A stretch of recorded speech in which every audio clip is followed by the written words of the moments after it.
They happen in November a lot. Another election night is in the books. We have Kyle Clark with us now. Kyle, let's talk about a couple national issues that could affect us here in Colorado. Prop 50 passes big time out in California.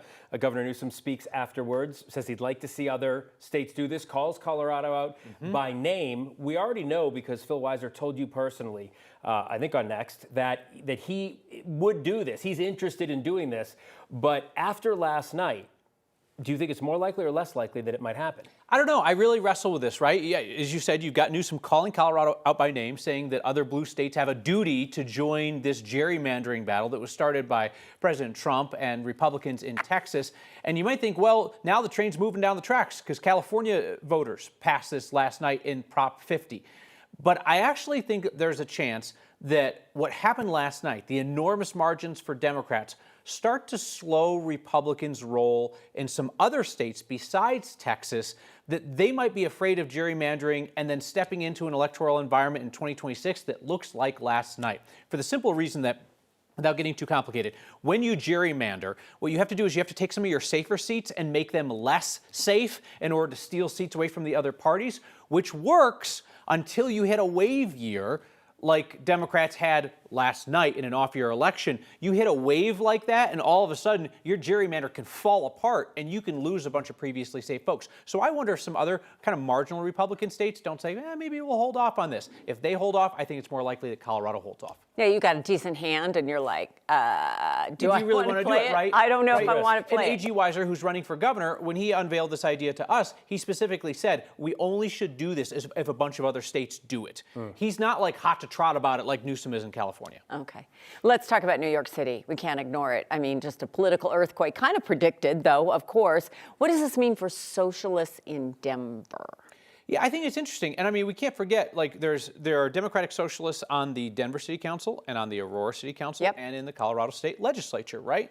And I think they're obviously thrilled by Mamdani's win. He instantly becomes the most famous Democratic socialist, right, you know, in America. Because as far as I recall, I don't think that Bernie Sanders is card carrying. I think he just has some principles, right, that align with the DSA.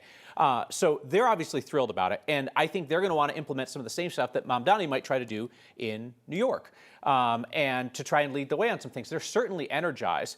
I think that the real impact to watch is, do you see more competitive Democratic primaries in Colorado? Does this inspire candidates to get in and challenge some people? Now, it would be very difficult to get in and challenge for governor in the Democratic primary that's going to be Senator Bennett versus A.G. Weiser.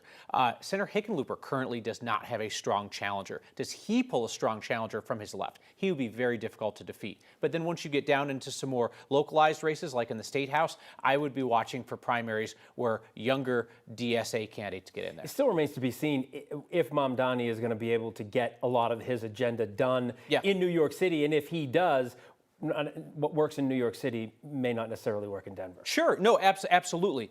There is some commonality, though, between the socialist ideas that he's talked about in New York and what some people in the state legislature have talked about, right? They talked about rent control, right? And Governor Polis was like, hard no, non-starter, right? You know, and you've got Mamdani talking about some forms of rent control in New York City. You had a big fight here in this state over whether landlords could use algorithms to set rents. That was another thing that the hard left of the Democratic Party wanted, but they got blocked by centrist Dems. That is the showdown to watch at the state capitol, because honestly, at this point, Republicans are fairly irrelevant in Colorado politics. Outside of red areas of the state and one swing district in Congress, they win their races in their safe seats, but there are so few of them left. It is a left versus far left fight in Colorado these days. Their voice is hard to hear sometimes, that's for sure. Yeah, they're just vastly outnumbered, especially when you get to the state legislature. And that far left fight is going to be interesting moving right? forward. Yes, absolutely. Kyle, thank you.